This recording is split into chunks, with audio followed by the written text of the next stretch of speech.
kepada Ketua UKM Peradilan Semu, kepada Mega dan Nusa Fitri, dipersilahkan. Baik, terima kasih kepada MC. Assalamualaikum warahmatullahi wabarakatuh. Yang terhormat, Bapak Jurisdito Hutomo Hardi, SH, selaku General Manager PT Cendekia Bumi Amarta. Lalu yang terhormat, Faris M. Rabbani, SH, Bapak Faris M. Rabbani, SH, selaku narasumber kita pada hari ini, serta para hadirin yang saya cintai.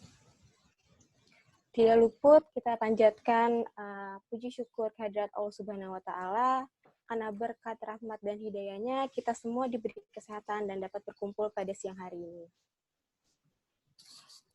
Sebelumnya saya ingin mengucapkan terima kasih atas kesempatannya yang telah diberikan oleh CBA dan SSA Advokat untuk bisa bekerja sama dalam penyelenggaraan webinar. Selain itu, saya ingin mengucapkan terima kasih kepada para panitia atas kerja kerasnya sehingga acara ini dapat diselenggarakan. Lalu tidak lupa saya ucapkan terima kasih kepada para hadirin semuanya, kepada para peserta, karena telah mengikuti acara ini. Acara ini akan membahas mengenai digital signature, di mana dalam masa pandemi seperti ini, mungkin banyak hal, suatu kebiasaan yang berubah, seperti contohnya dalam hal administrasi. Dengan diadakannya webinar ini, saya berharap semoga dapat menambah pengetahuan kita semua mengenai digital signature. Mungkin cukup itu yang bisa saya sampaikan, kurang lebihnya saya mohon maaf. Wassalamualaikum warahmatullahi wabarakatuh.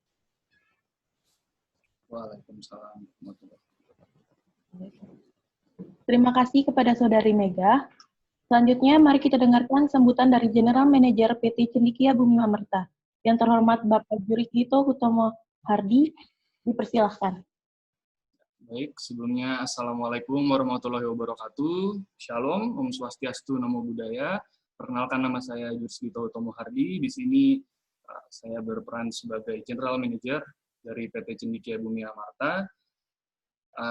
Yang paling utama, saya ingin mengucapkan terima kasih kepada Peradilan Semu Universitas Pancasila, Mbak Mega dan Nusa Fitri juga, yang sudah berkoordinasi sejak beberapa minggu terakhir dengan saya untuk menyelenggarakan acara ini. Mungkin sebelumnya saya akan mungkin sedikit menceritakan background acara ini. Kami bekerja sama dengan Peradilan Semu Universitas Pancasila untuk menyelenggarakan webinar ini. Dan sebenarnya webinar ini adalah bagian dari CSR, dari Corporate Social Responsibility, yang dikeluarkan oleh SSI Advocates dan meminta Bumi Amarta Indonesia untuk membantu bekerja sama. Karena itu, sekali lagi saya ucapkan kepada seluruh panitia, ketua panitia, dan ketua Peradilan Semu Universitas Pancasila, karena dengan kerja kerasnya acara ini dapat terselenggara hari ini. Saya kira cukup dari saya. Waktu dan tempat saya persilahkan kepada moderator. Terima kasih.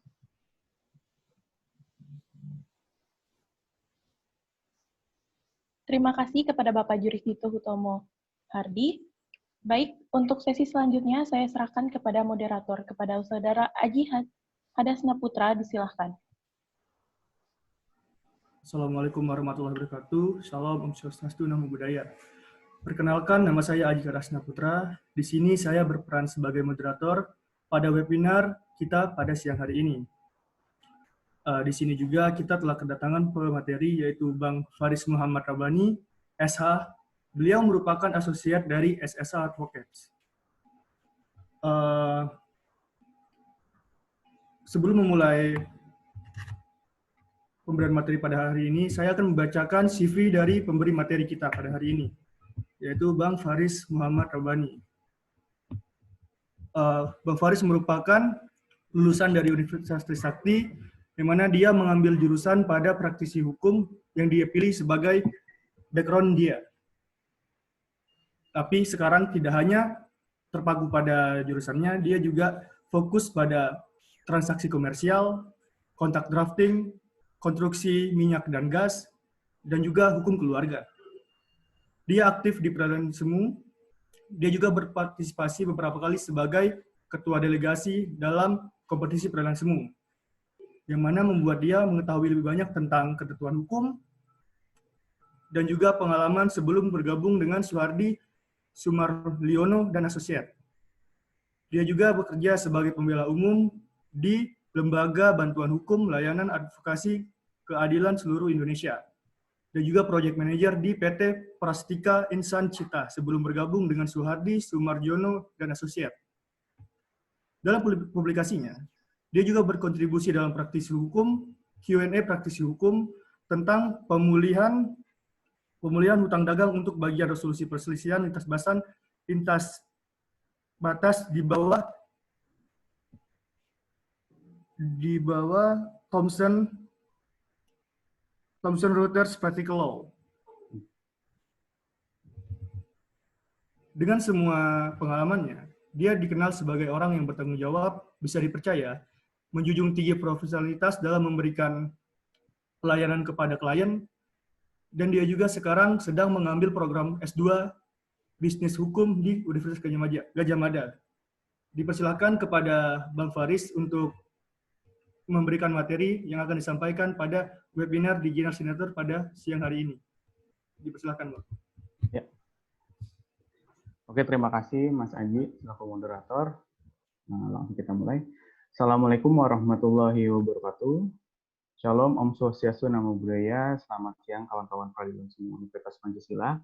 Pada hari ini kita akan membahas mengenai digital signature, expand your knowledge about digital signature.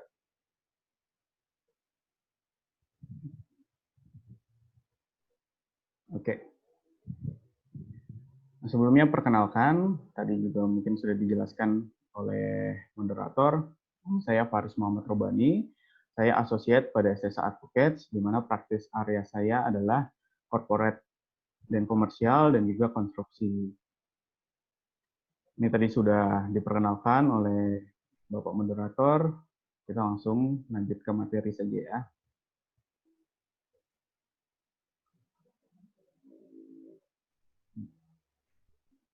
Oke, digital signature. Sebelum kita membahas apa yang dimaksud dengan digital signature atau tanda tangan elektronik, perlu kita ketahui bahwa tanda tangan elektronik merupakan salah satu cabang dari hukum cyber atau cyber law, yang dimana menganut teori dasar dari evolution law theory atau teori evolusi hukum, di mana teori tersebut menyatakan bahwa perubahan hukum itu adalah sebuah proses yang alami, yang pasti akan terjadi tanpa dapat ditawar dan tidak bisa dihentikan.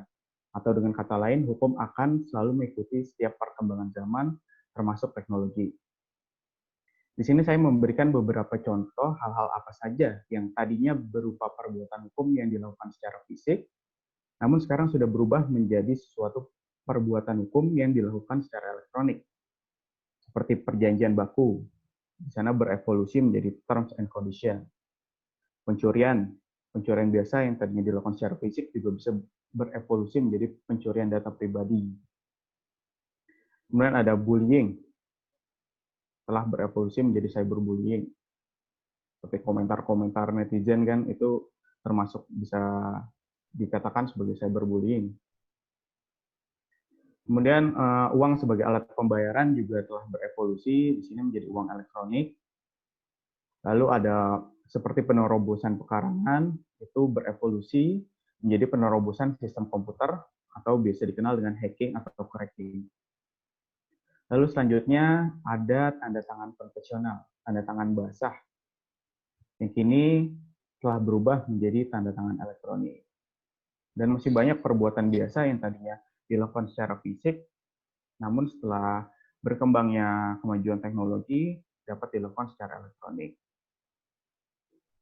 Oke, next. Ya, masih mengenai teori dasar dalam mengembangkan hukum siber, beberapa negara memiliki pendekatan yang berbeda, yang dibagi menjadi dua. Antara lain, ada yang menggunakan teori instrumental. Apa sih teori instrumental tuh? Teori instrumental itu adalah teori yang bersifat kaku dan konservatif, di mana pembuat regulasi atau legislatif memberi prinsip bahwa dalam menyelesaikan suatu permasalahan yang timbul akibat perubahan zaman atau kemajuan teknologi itu dilakukan dengan membuat aturan berdasarkan norma-norma hukum konvensional atau dapat dikatakan sulit untuk dapat menerima hal-hal baru karena akan selalu dibenturkan dengan norma hukum yang telah ada. Pembuat regulasi atau legislatif berdasarkan teori instrumental juga akan selalu mencoba mengatur perkembangan teknologi, bukan mengimbangi invensi dari teknologi yang telah berkembang. Lalu ada teori yang kedua, berbeda dengan teori instrumental, namanya teori substantif. Teori ini lebih bersifat fleksibel, liberal, forward-looking, atau gampangnya bisa dikatakan lebih open-minded lah, menerima hal-hal baru untuk ditransformasikan menjadi hukum. Pada teori ini, pembuat regulasi atau legislatif akan berupaya untuk mentransformasikan hukum dengan menerapkan metode dan norma baru sesuai perkembangan zaman yang ada. Dalam hal ini tentunya kemajuan teknologi. Namun kedua teori pendekatan ini sebenarnya dapat diterapkan secara fleksibel dengan menyesuaikan invensi teknologi yang ada. Contohnya, di Indonesia, tanda tangan elektronik ini diakomodir dan dibuat peraturan tentang tanda tangan elektronik. Itu menggunakan teori substantif. Namun Indonesia juga menggunakan teori instrumental, di mana kalau rekan-rekan peradilan semua tahu, ada yang namanya Bitcoin. Bitcoin di Indonesia itu menggunakan teori konservatif, di mana Bitcoin dilarang untuk masuk ke Indonesia. Seperti itu. Jadi pendekatan kedua teori ini sebenarnya bersifat fleksibel. Tidak harus memilih teori substantif atau teori instrumental. Bisa menyesuaikan dengan invensi teknologi yang sedang berkembang. Lalu tanda tangan elektronik. Tentunya tanda tangan elektronik ini menggunakan teori substantif karena regulasi yang ada saat ini tidak melarang keberadaan tanda tangan elektronik, namun justru berupaya mengakomodir, menyesuaikan norma-norma hukum yang ada terhadap kemajuan teknologi. Selain itu, tanda tangan elektronik, mungkin teman-teman juga tahu mengenai sistem e-court. Di sana juga merupakan contoh dari teori substantif di mana Mahkamah Agung telah berupaya mengembangkan suatu sistem pengadilan secara elektronik yang dilakukan secara bertahap, yang nantinya mungkin akan menggantikan pengadilan konvensional. Mungkin teman-teman pernah magang di kantor hukum atau di kejaksaan, yang pastinya harus sidang ke pengadilan, pasti mengetahui bahwa persidangan di pengadilan itu sangatlah makan waktu, sangat lama. Nunggu sidang bisa 3-4 jam, padahal sidangnya cuma agenda pembacaan replik atau duplik misalkan, yang akan selesai dalam kurang lebih dari 15 menit. Itu kan menjadi suatu upaya dari regulator, pembuat peraturan untuk menyesuaikan perkembangan zaman. Seperti itu. Oke, next. Ya, ini definisi. Lalu apa sih sebenarnya tanda tangan elektronik itu? Berdasarkan pasal 1 angka 12 Undang-Undang Nomor 19 tahun 2016 tentang ITE, tanda tangan elektronik adalah tanda tangan yang terdiri atas informasi elektronik yang dilekatkan, terasosiasi, atau terkait dengan informasi elektronik lainnya yang digunakan sebagai alat verifikasi dan autentikasi. Dari definisi tersebut, kita dapat mengambil 3 unsur penting tanda tangan elektronik, yaitu tanda tangan elektronik merupakan informasi elektronik. Lalu tanda tangan elektronik juga sebagai alat verifikasi dan juga sebagai alat autentikasi. Verifikasi itu apa? Menurut KBBI, verifikasi adalah suatu pemeriksaan tentang kebenaran, laporan pernyataan, perhitungan uang, dan sebagainya. Intinya melakukan pemeriksaan tentang kebenaran suatu dokumen, verifikasi atau kejadian. Sedangkan autentikasi sendiri itu didefinisikan dalam Peraturan Kepala Arsip Nasional Nomor 20 Tahun 2011 sebagai proses pemberian tanda dan atau pernyataan tertulis dan atau lainnya sesuai dengan perkembangan teknologi yang menunjukkan bahwa arsip yang diautentikasi adalah asli atau sesuai dengan aslinya. Kita next. Ya. Ini adalah komponen informasi elektronik. Berdasarkan definisi tanda tangan elektronik pada slide sebelumnya, tanda tangan elektronik merupakan suatu informasi elektronik. Itu yang kita ketahui. Lalu apa yang dimaksud dengan informasi elektronik? Informasi elektronik itu mempunyai komponen dasar yang merupakan suatu tulisan, suara, gambar, suatu peta, rancangan, foto, elektronik, data interchart, surat elektronik juga termasuk, telegram, telex, telekopi, huruf, tanda angka dan kode akses, simbol atau perforasi. Nah, lalu kaitannya dengan tanda tangan elektronik itu bagaimana? Kaitannya menjadi sangat penting. Karena komponen-komponen tersebut nantinya akan digunakan untuk dilakukan verifikasi dan autentikasi tanda tangan elektronik dengan si pemilik tanda tangan asli. Nah, ini mengenai regulatory framework yang mengatur mengenai tanda tangan elektronik. Ada Undang-Undang Nomor 11 Tahun 2008 tentang ITE. Lalu perubahannya, Undang-Undang Nomor 19 Tahun 2016. Kemudian ada Peraturan Pemerintah Nomor 82 Tahun 2012 tentang penyelenggaraan sistem dan transaksi elektronik. Kemudian ada juga Peraturan Menteri Komunikasi dan Informatika Nomor 11 Tahun 2018 tentang penyelenggaraan sertifikasi elektronik. Kita lanjut. Jenis-jenis. Oke, kali ini kita akan mengetahui bahwa tanda tangan elektronik itu dibedakan menjadi dua jenis. Ada yang namanya tanda tangan elektronik yang tersertifikasi dan tanda tangan elektronik yang tidak tersertifikasi. Apa bedanya? Bedanya kalau kita lihat tanda tangan elektronik yang tersertifikasi itu dibuat menggunakan jasa penyelenggara sertifikasi elektronik. Dan nantinya setiap dokumen yang diberikan tanda tangan elektronik yang tersertifikasi akan dapat dibuktikan dengan suatu sertifikat elektronik. Nanti kita bahas di slide-slide selanjutnya. Sementara yang tidak tersertifikasi, itu hanya merupakan tanda tangan basah yang dibuat menjadi gambar digital tanpa menggunakan jasa penyelenggara sertifikasi elektronik. Lalu bagaimana dengan kekuatan pembuktiannya? Tanda tangan elektronik tersertifikasi dapat dijadikan sebagai alat bukti yang sangat kuat. Kenapa? Karena tanda tangan elektronik tersertifikasi itu dibuat dengan melewati dua proses autentikasi dan didukung dengan adanya sertifikat elektronik.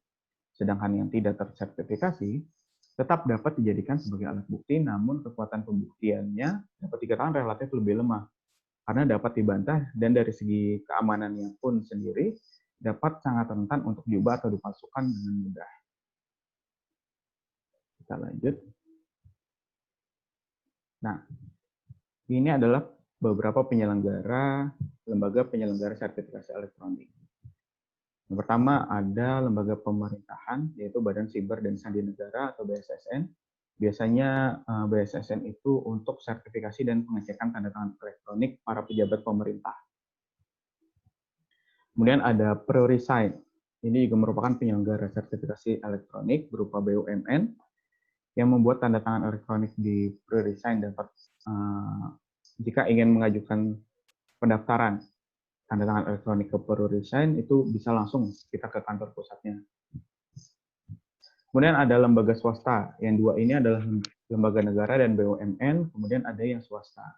Yang swasta sendiri itu ada VIDA, Iotentik. Nah, Iotentik ini swasta namun dia melayani tanda tangan elektronik untuk pemerintahan. Walaupun swasta tapi untuk pemerintahan. Lalu ada Privy ID, ini untuk transaksi bisnis dan komersial. Ada DigiSign juga. Kesemuanya adalah penyelenggara sertifikasi elektronik yang telah mendapatkan perizinan. Seperti itu. Oke. Lalu ada kewajiban autentikasi penyelenggara jasa. Dalam Peraturan Pemerintah Nomor 82 Tahun 2012, untuk semua penyelenggara tanda tangan elektronik wajib menerapkan minimal 2 kombinasi autentikasi. Jadi harus ada 2 autentikasi yang dilakukan sebagai rangka pembuktian identitas si penanda tangan. Antara lain, di sini ada 3 nih. Ada 3 dan minimal 2 harus dilakukan oleh penyelenggara tanda tangan elektronik. Yang pertama adalah what you have.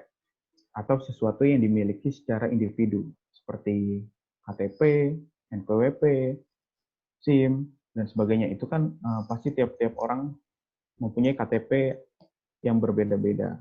Nomornya dan identitasnya pasti berbeda. Jadi sesuatu yang dimiliki secara individu. Kemudian yang kedua ada what you know, sesuatu yang diketahui secara individu, seperti PIN atau password, atau kombinasi unik pengaman lainnya. Lalu ada yang ketiga, what you are, sesuatu yang merupakan ciri atau karakteristik dari individu, seperti pola suara, dinamika tulisan tangan, sidik jari, atau pemindai muka. Seperti itu. Dari ketiga ini minimal 2 harus dilakukan oleh penyelenggara tanda tangan elektronik dalam rangka pembuktian identitas penandatanganan. Oke, kita lanjut. Ini proses penandatanganan dokumen.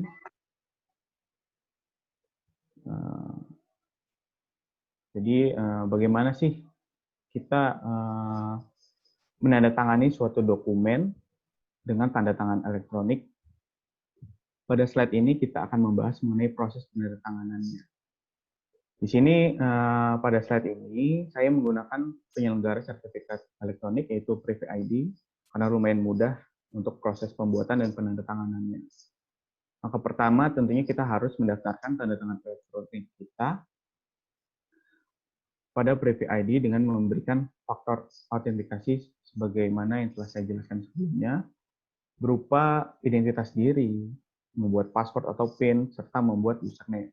Ya, pada pokoknya mirip-mirip dengan pembuatan akun sosial media lah. Cuma di sini ditambahkan dengan faktor autentikasi seperti KTP, NPWP, SIM, atau lainnya seperti itu. Kemudian jika kita sudah memiliki akun dan tanda tangan elektronik yang didaftarkan pada penyelenggara sertifikat elektronik, biasanya itu pasti akan disediakan website atau aplikasi yang dapat diinstal pada smartphone. Pada gambar di slide ini adalah tampilan awal setelah saya login di akun ya. Nah, di sini ada tanda tambah di mana kita untuk mengupload dokumen yang ingin kita tanda tangani. Jadi teman-teman jika ingin melakukan penandatanganan dokumen secara elektronik, bisa lalu klik yang ini. Oke, ini setelah diklik maka akan keluar tampilan seperti ini. Akan keluar tampilan seperti ini dan ada 3 pilihan. Yang pertama, apakah dokumen tersebut hanya ingin kita tanda tangani saja, lalu ada tanda tangani dan bagikan, dikirim kepada pihak lainnya, atau hanya akan membagikan dokumen yang sudah ditandatangani dengan tanda tangan elektronik. Di sini saya memilih untuk tanda tangan dan bagikan. Oke, kita lanjut. Nah, setelah kita klik 3 pilihan tersebut, salah satu dari 3 pilihan tersebut, kita akan tampilannya seperti ini. Kita dapat melakukan upload dokumen, upload atau unggah dokumen di sini yang ingin kita tanda tangani.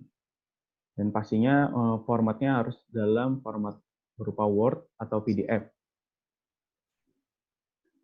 Oke, jadi singkat saja setelah kita upload sini dokumen yang ingin kita tanda tangani, maka nanti tampilan akan keluar tampilan dari dokumen yang kita upload di sini. Di sini saya menggunakan dokumen yang saya upload di sini hanyalah dokumen kosong yang berisi kolom tanda tangan saja, bisa dilihat, karena hanya untuk sebagai contoh ya. Namun biasanya saya memakai Privy ID juga untuk menandatangani surat kuasa dari klien, atau juga ada minute of meeting dengan klien atau counterpart, itu bisa melakukan tanda tangan elektronik di sini. Setelah ini kita dapat memasukkan tanda tangan yang sudah terdaftar dalam akun kita. Nah, di sini kan ada tombol tempatkan tanda tangan. Di sini bisa kita klik tombol merah ini, dan nantinya akan keluar tanda tangan elektronik yang telah kita daftarkan. Di sini ada tanda tangan elektronik saya yang telah saya daftarkan. nantinya akan muncul di sini dan tinggal kita sesuaikan saja. Kita tinggal sesuaikan kepada kolom yang tersedia atau tempat tanda tangannya pada dokumen yang kita upload. Setelah sudah sesuai, maka kita klik tombol selesai. Tombol selesai di sini. Nah, tidak langsung selesai seperti itu. Setelah kita klik tombol selesai, maka dari sistem akan melakukan proses verifikasi dengan mengirimkan kode OTP atau one time password melalui nomor HP yang terdaftar pada akun kita. Untuk apa sih itu? Untuk verifikasi bahwa yang melakukan tanda tangan elektronik pada dokumen di sini adalah benar-benar saya sebagai si pemilik tanda tangan. Inilah mengapa faktor-faktor autentikasi yang telah kita bahas pada slide sebelumnya menjadi penting, agar keabsahan dari dokumen yang ditandatangani oleh tanda tangan elektronik adalah benar-benar milik kita. Jadi tidak dapat dipalsukan. Itu tanda tangan elektronik akan langsung mengirimkan kode OTP ke nomor HP kita dan kita masukkan ke sini. Jika benar, maka baru bisa ditandatangani. Sistem akan menandatangani. Setelah selesai, maka ini kan tadi saya memilih tanda tangani dan bagikan. Di sini kita bisa memilih kepada siapa dokumen yang telah kita tanda tangani untuk dikirim. Seperti itu. Oke. Kemudian bagaimana sih dengan hasil akhir dari dokumen yang ditandatangani dengan tanda tangan elektronik yang tersertifikasi? Apa yang membuat beda dengan tanda tangan elektronik yang tidak tersertifikasi? Ini bedanya ini. Ini adalah hasil dokumen yang telah saya tanda tangani. Ada tanda tangan elektronik saya dan biasanya untuk tanda tangan elektronik pasti di bawah kanan, di sisi kanan bawah akan tampil barcode seperti ini. Apa fungsi barcode ini? Fungsi barcode ini bisa kita klik. Untuk dokumen bisa kita klik di barcode atau di tanda tangannya. Nanti akan keluar penjelasan secara detail mengenai tanda tangan elektronik seperti pada gambar di kanan slide. Sini dapat kita lihat detail-detailnya seperti siapa yang menandatangani. Di sini ada nama saya, Faris Muhammad. Lalu alasan ditandatangani dokumen tersebut apa bisa kita isi juga. Kemudian ada waktunya, ada waktu kapan dokumen itu ditandatangani. Di sini saya menandatangani dokumen contoh tersebut pada tanggal 25 Juni 2020. Ada jamnya juga, pukul 9 sampai detiknya.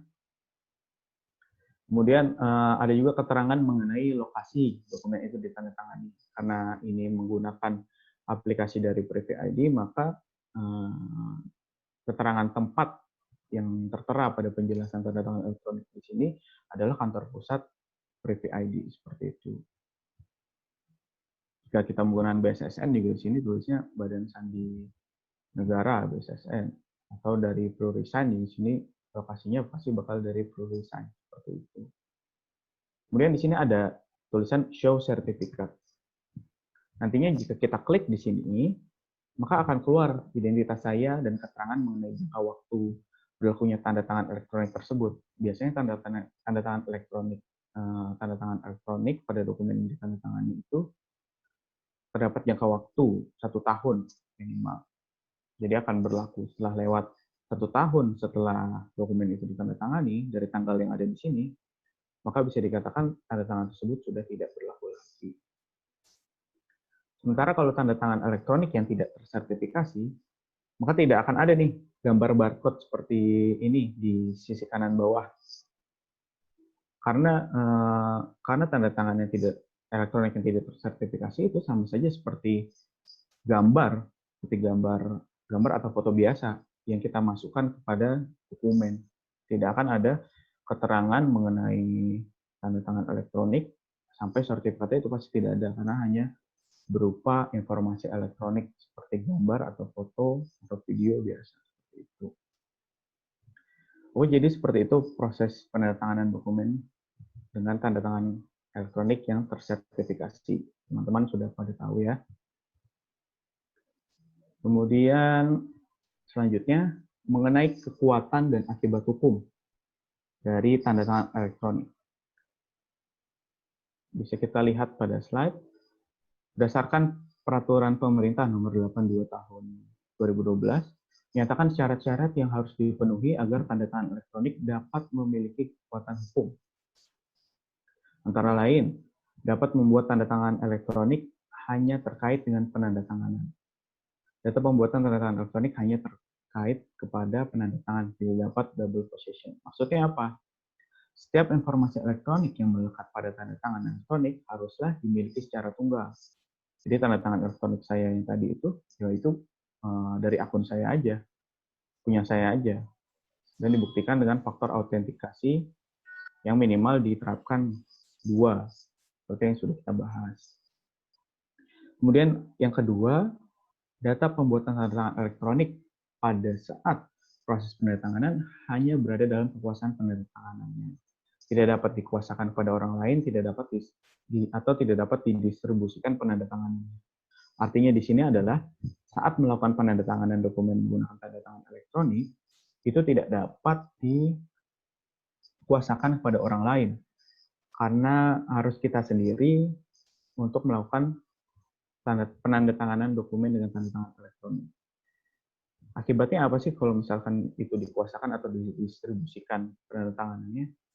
Maka tanda tangan elektronik tersebut nantinya bisa dikatakan menjadi lemah kekuatan pembuktiannya, karena bukan ditandatangani oleh si pemilik tanda tangan, seperti itu. Kemudian yang ketiga, ada segala perubahan terhadap tanda tangan elektronik yang terjadi setelah waktu penandatanganan dapat diketahui. Kemudian yang keempat, segala perubahan terhadap informasi elektronik di dalam tanda tangan tersebut harus dapat diketahui. Bagaimana cara mengetahui perubahan informasi elektronik pada tanda tangan elektronik? Yang pastinya kita sebagai pemilik tanda tangan tanda tangan elektronik, wajib melakukan update pada penyelenggara sertifikasi elektronik jika terdapat perubahan faktor autentikasi, agar dapat diupdate dalam sistem. Karena nantinya jika terjadi perubahan, maka sertifikat yang tadi, gambar sertifikat dan penjelasan yang ada dalam slide sebelumnya itu juga harus ikut berubah agar menjadi relevan. Kemudian yang kelima, terdapat cara tertentu yang dipakai untuk mengidentifikasi identitas penandatanganan. Lalu terdapat cara tertentu untuk menunjukkan bahwa penandatanganan telah memberikan persetujuan terhadap informasi terkait. Ini seharusnya by sistem dari masing-masing penyelenggara sertifikat elektronik, seperti menggunakan kode OTP tadi, sebagaimana yang telah kita bahas sebelumnya. Jadi untuk memastikan kita setuju menandatangani suatu dokumen dengan dikirimnya kode OTP ke nomor HP kita, dan kita masukkan ke dalam kolom yang tertera dalam website atau aplikasi, maka itu sudah dapat dikatakan bahwa kita setuju untuk menandatangani suatu dokumen dengan tanda tangan elektronik. Begitu. Kemudian, ini mengenai manfaat tanda tangan elektronik. Banyak sekali manfaat tanda tangan elektronik.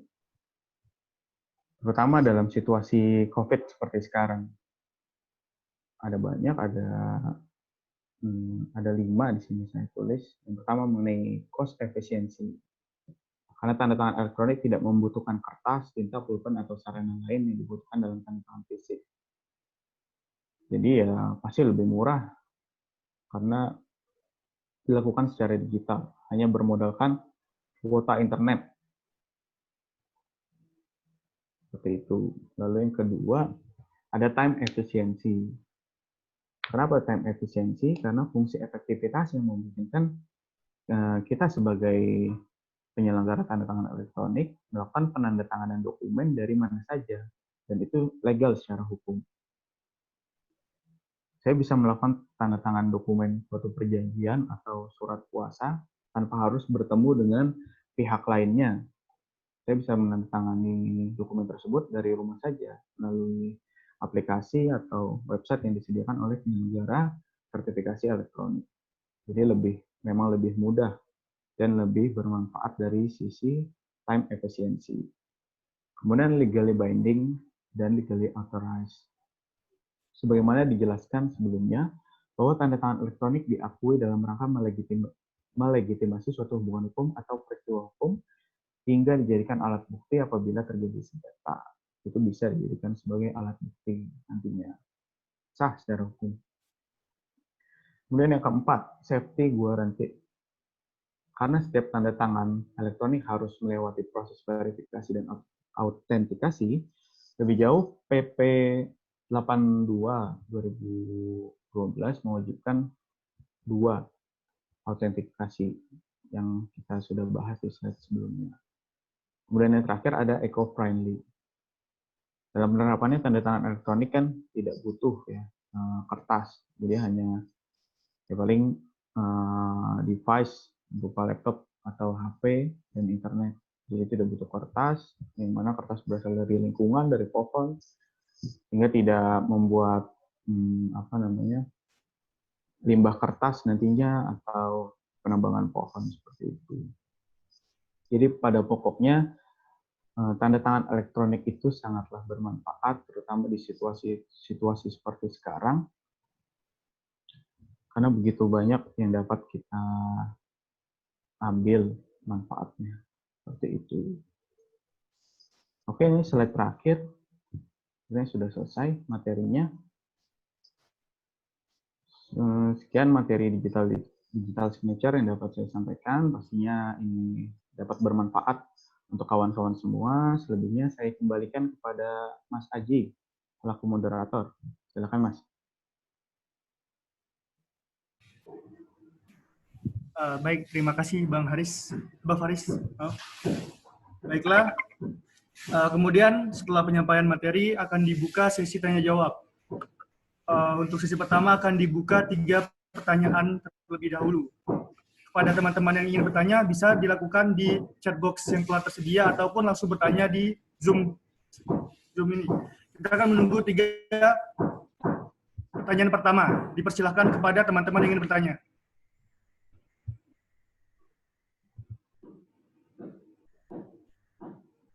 Ini sepertinya udah ada Mas Aji. Oh ya, udah ada satu, Mas. Rahayu Ayunisa. Kalau tanda tangan konvensional dapat diwakilkan, apakah tanda tangan elektronik dapat diwakilkan atau tidak penandatanganannya?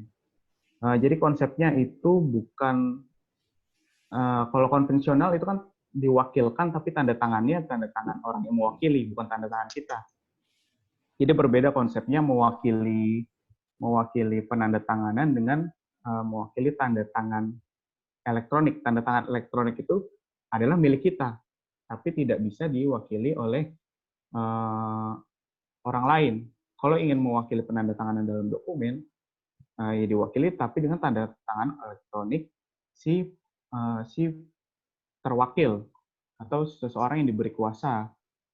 Jadi bukan dari tanda tangan elektronik itu dapat ditandatangani oleh atau diwakilkan oleh orang lain, tapi dokumennya yang diwakilkan, penandatangan dokumennya yang diwakilkan.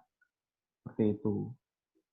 Kemudian apabila pada penandatangan suatu perjanjian konvensional, tanda tangan tersebut dapat diwakilkan kepada orang yang telah diberikan kuasa, betul. Apakah tanda tangan elektronik juga bisa diwakilkan tanda tersebut kepada orang yang telah dikuasakan? Kalau kuasa ya bisa, tapi tanda tangan elektroniknya pakai tanda tangan orang yang dikuasakan, bukan tanda tangan si pemberi kuasa. Jadi seperti itu. Begitu sih. Jadi konsepnya adalah tanda tangan itu milik masing-masing individu. Jika suatu perjanjian konvensional ingin ditandatangani oleh si penerima kuasa, ya pakai tanda tangan elektronik si penerima kuasa, bukan pakai tanda tangan elektronik si pemberi kuasa. Seperti itu.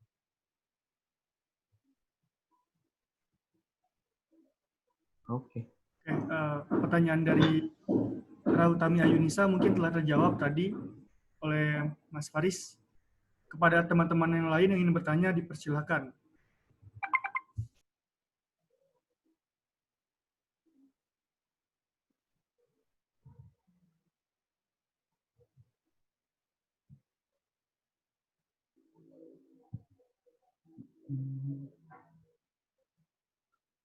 Atau dari Mbak Rahutami Ayunisa, apa sudah jelas atau belum?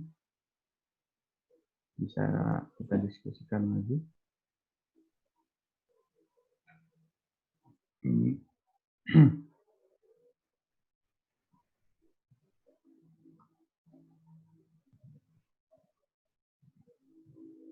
Sudah jelas, Oke, Mas. sudah Jelas. jelas.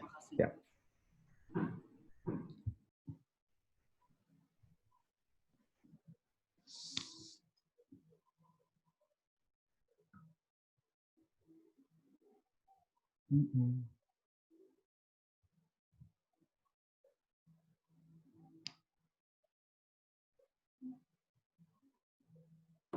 Bagaimana teman-teman yang lain? Apakah ada yang ingin mengajukan pertanyaan lagi?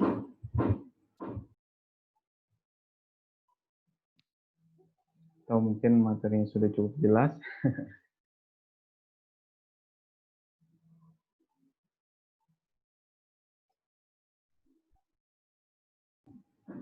Mungkin kita tunggu dulu sebentar ya, Mas. Iya, ya.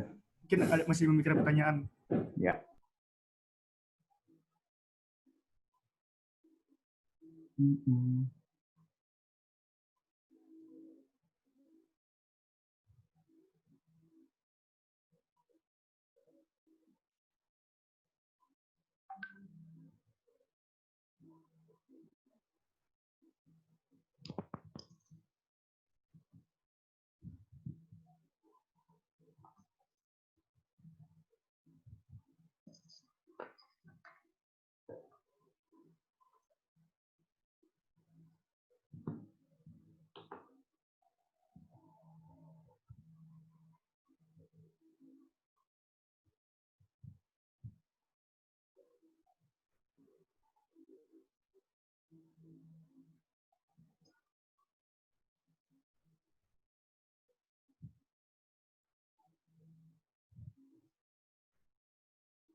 Oh, ada nih. Oh, dari Mas. Saya bacakan dulu ya, Mas. Ya, ya. Ihsan Fikri Alif Hermawan, angkatan 2017. Modern ini sudah adanya digital signature, namun masih banyak yang menggunakan tanda tangan konvensional atau di atas kertas.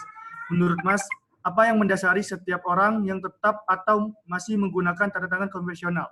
Mungkin bisa dijawab, Mas Faris.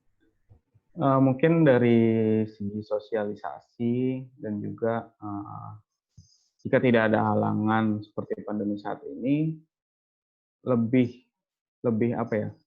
Lebih meyakinkan untuk melakukan tanda tangan konvensional karena pasti lebih praktis dan juga dari segi pemahaman tanda tangan konvensional pasti biasanya di atas materai dan itu pemahaman awam jika tanda tangan dilakukan di atas materai maka sudah mengikat secara hukum padahal tanpa materai pun suatu dokumen atau suatu perjanjian yang dilakukan tanda tangan ditandatangani baik konvensional maupun elektronik itu sudah mengikat secara hukum. Fungsi materai di setiap dokumen itu hanyalah sebagai bukti bahwa kita telah membayar pajak pada negara. Mungkin kalau menurut saya pribadi orang-orang masih menggunakan tanda tangan konvensional.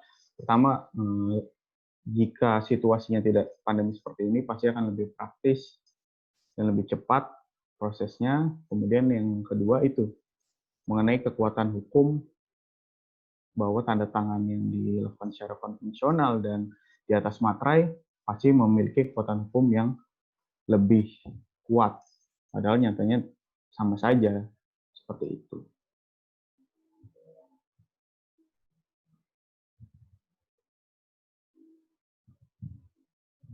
Bagaimana Saudara Ihsan? Apakah pertanyaannya terjawab?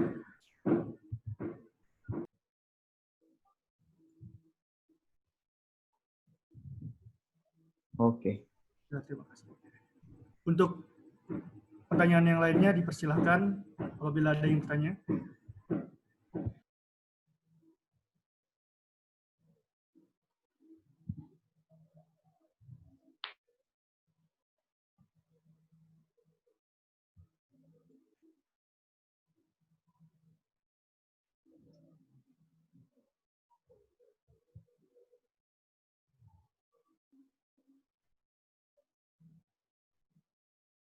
Kita tunggu lagi ya, Mas.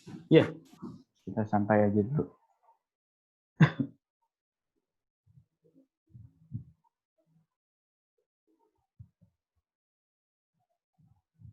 Oh, ada nih. Saya baca dulu ya, Mas. Ya, Dari Tiara Anissa Salsabila, angkatan 2019. Bagaimana ketentuan hukum atau ketentuan pidana terhadap pemalsuan tanda tangan elektronik? Mungkin bisa dijawab, Mas. tentuan hukum pidana tentunya pemalsuan tanda tangan elektronik itu mengacu pada Undang-Undang 19 2016 atau 11 2012 ya tentang ITE, di mana setiap pemalsuan atau tindak pidana secara dunia maya atau elektronik itu akan balik ke ketentuan pidana yang diatur dalam Undang-Undang ITE. Karena balik lagi, pemalsuan dokumen atau pemalsuan surat sebagaimana diatur dalam Kitab Undang-Undang Hukum Pidana itu kan pasti bersifat konvensional. Seperti yang sudah saya jelaskan pada awal slide tadi, bahwa banyak perbuatan-perbuatan yang dilakukan secara fisik karena berkembangnya zaman, maka dapat dilakukan secara elektronik. Kejahatan-kejahatan tadinya fisik menjadi kejahatan-kejahatan elektronik, termasuk pemalsuan tanda tangan elektronik. Itu ketentuan hukum atau ketentuan pidananya masuk ke dalam Undang-Undang ITE. Ketentuan pidana yang ada dalam Undang-Undang ITE. Seperti itu sih. Ini ada lagi nih, Mas, dari Mas Komang. Mau Mas Aji bacakan dulu atau gimana? Atau langsung saya jawab aja? Saya bacakan dulu, Mas. Oke. Oke. Pertanyaan dari Komang Cahya 2019. Apakah tanda tangan elektronik dapat dilakukan dalam penandatanganan akta notaris atau minutanya, baik notaris maupun penghadapnya? Oke, dipersilakan, Mas. Oh ya, kalau notaris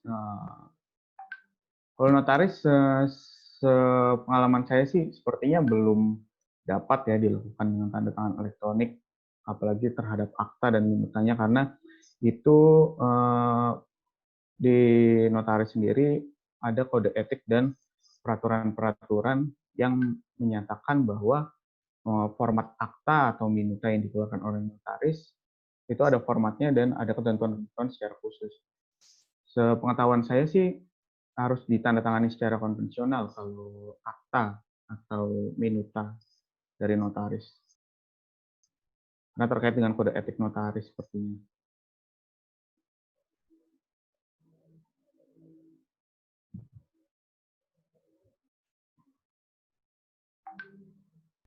Oke. Bagaimana, Komang? Apakah pertanyaannya sudah terjawab?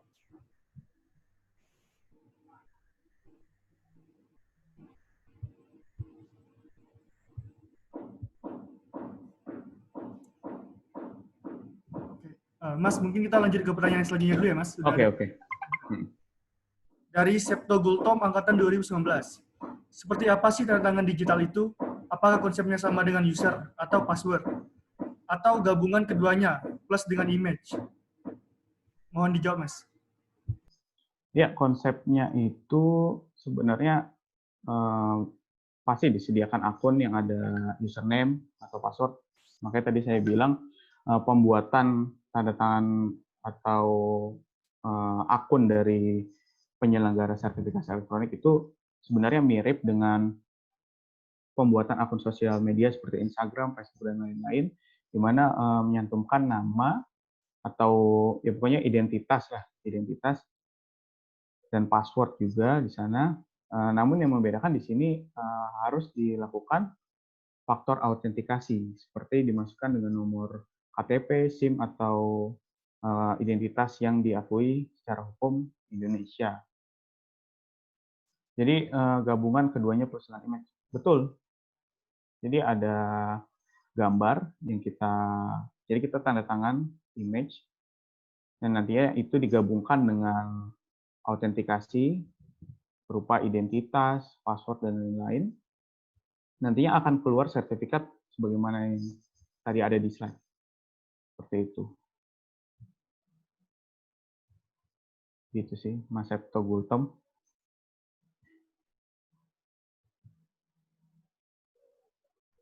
Oke, pada Saputra Gultom, bagaimana pertanyaannya? Apakah ada yang mau ditanyakan lagi atau sudah cukup?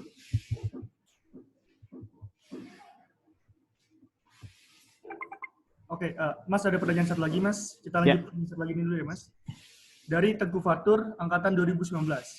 Bagaimana keabsahan terhadap tanda tangan elektronik jika dilakukan oleh dua pihak yang berhubungan namun berbeda negara? Contohnya, ada dua pihak yang melakukan arbitrase di SEIC mengingat hukum di tiap negara berbeda. Dipersilakan, Mas. Ya, pada intinya tanda tangan itu kan, misalnya tanda tangan elektronik dilakukan berhubungan beda negara, pastinya berkaitan dengan perjanjian atau transaksi ini ya. Dan melakukan arbitrase di SIAK, itu juga pasti ranahnya perdata. Jadi balik lagi, tanda tangan elektronik itu dalam perjanjiannya apakah didefinisikan? Mengapa perlu didefinisikan tanda tangan elektronik? Untuk kasus-kasus seperti ini, jika ada dua pihak berbeda negara, hukumnya juga beda. Namun balik lagi kepada asas perjanjian itu sendiri, bahwa perjanjian itu kan dibuat oleh kesepakatan para pihak, di mana bisa menentukan ketentuan-ketentuan atau definisi dari tanda tangan elektronik tersebut untuk dijadikan sebagai undang-undang yang berlaku bagi kedua belah pihak. Jadi kalau misalkan dua pihak itu setuju untuk menandatangani perjanjian dengan tanda tangan elektronik, ya sudah, itu nggak apa-apa. Itu menjadi landasan bagi kedua belah pihak, seperti itu. Namun untuk ini nih, contohnya ada dua pihak yang melakukan arbitrase di SIAK mengingat hukum. Ini berarti dispute atau gimana maksudnya, Mas Tengku? Coba bagaimana, Saudara Fatur? Nah, kalau ada dispute kan berarti terkait dengan eksekusi putusannya ya. Eksekusi putusan arbitrase itu bersifat final and binding dan bisa dieksekusi di tiap-tiap negara. Pasti itu bisa langsung dieksekusi. Kecuali putusan pengadilan asing ya. Putusan pengadilan asing tidak serta-merta bisa langsung dieksekusi di Indonesia. Putusan pengadilan asing itu harus jadi misalkan ada putusan pengadilan asing menyatakan pihak B melakukan manifestasi. Maka apabila ingin dieksekusi di Indonesia, maka putusan tersebut harus dijadikan dasar sebagai gugatan baru di Indonesia sehingga mengeluarkan putusan dari Indonesia baru bisa dieksekusi di Indonesia. Kalau terkait dengan arbitrase itu bersifat final and binding, maka bisa langsung dieksekusi seperti itu, Mas Tengku Fatur.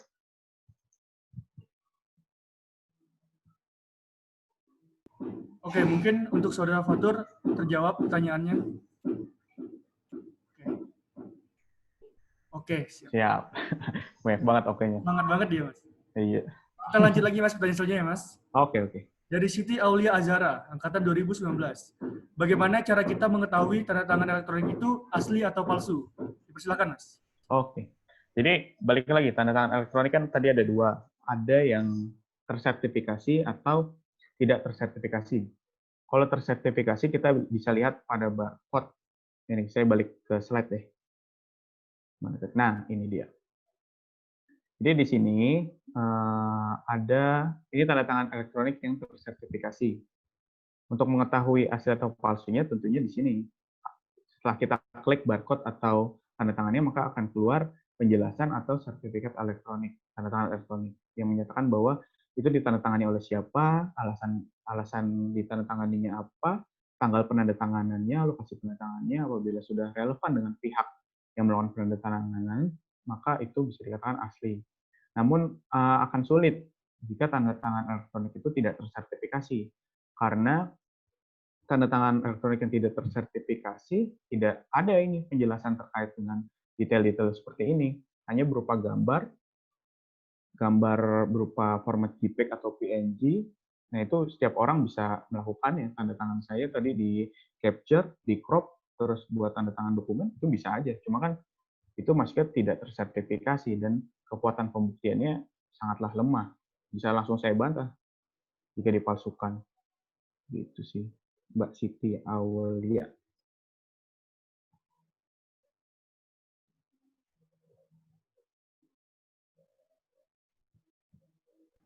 Oke, bagaimana Saudari Siti Aulia Azhara? Apakah sudah jelas penjelasan dari Mas Faris?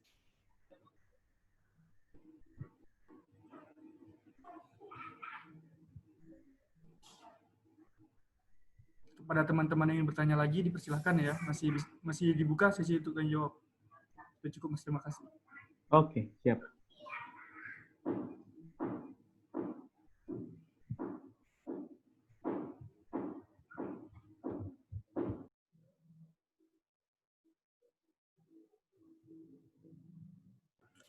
Kita tunggu dulu bentar ya, Mas. Iya, iya.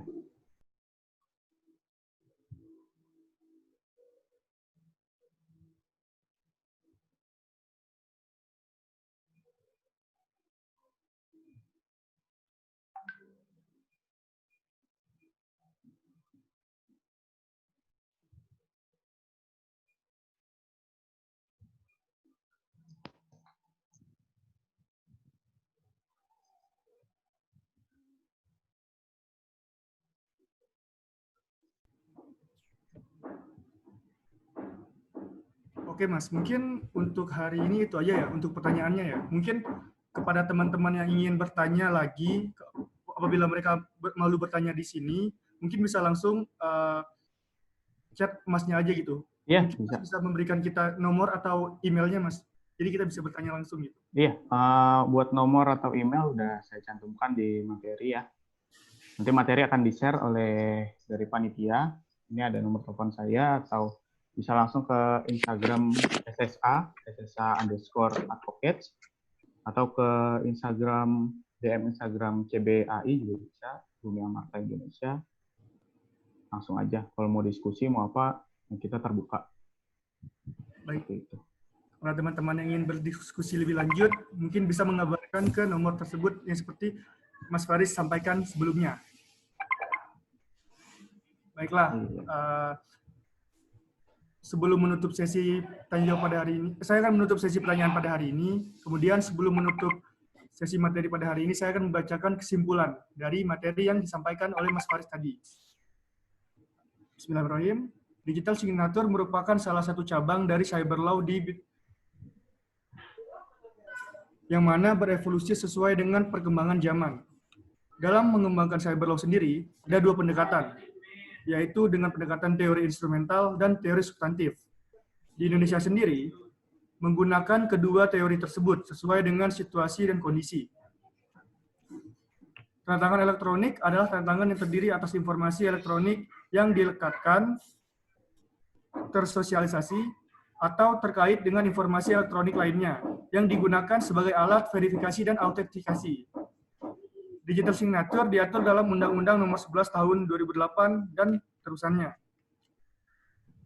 Tanda tangan elektronik sendiri mempunyai dua jenis, yaitu tanda tangan elektronik tersertifikasi dan tanda tangan elektronik tidak tersertifikasi. Proses penandatangan dokumen yaitu mengisi informasi pribadi dengan mencantumkan KTP, NPWP, dan kebutuhan lainnya. Setelah memiliki akun, kita bisa menambahkan dokumen tersebut.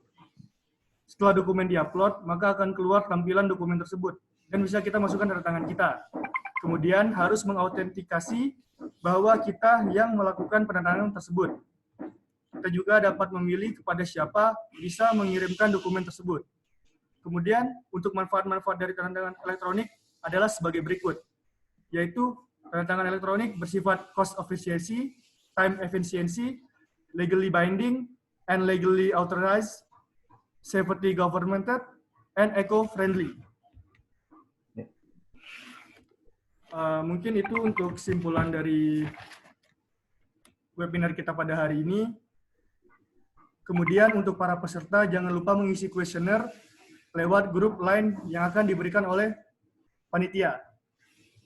Sekian webinar kita pada hari ini, yaitu webinar tentang digital signature.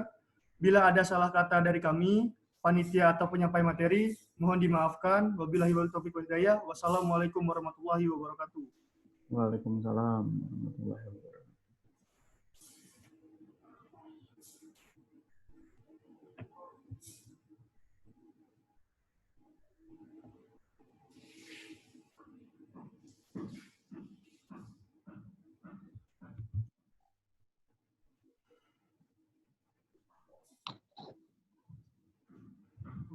Demikianlah acara webinar kali ini. Terima kasih kepada para peserta yang sudah mengikuti acara tersebut.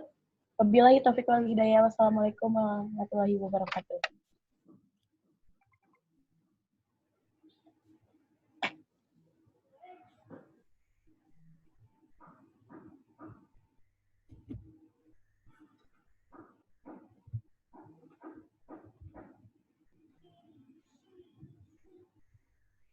Mas, mau nanya dong, Mas? Oh, Udah Ya. selesai. Boleh iya nggak? Mas Aji. Ini kalau misalkan tanda tangannya tidak punya kekuatan hukum tetap itu, tapi masih bisa di ini kan, kayak masih bisa berlaku kan, secara legal gitu. Iya, masih bisa. Bisa kan ya? Mm-mm. Bentar. Ini udah, saya bisa live atau gimana? Kalau mau diskusi, bisa langsung ke WA atau DM IG, bisa Mas? Boleh, Mas. Iya, terima kasih kepada Oh, ya. Mas Faris atas penyampaian materinya. Terima kasih, Bapak. Ya, Mbak Mega.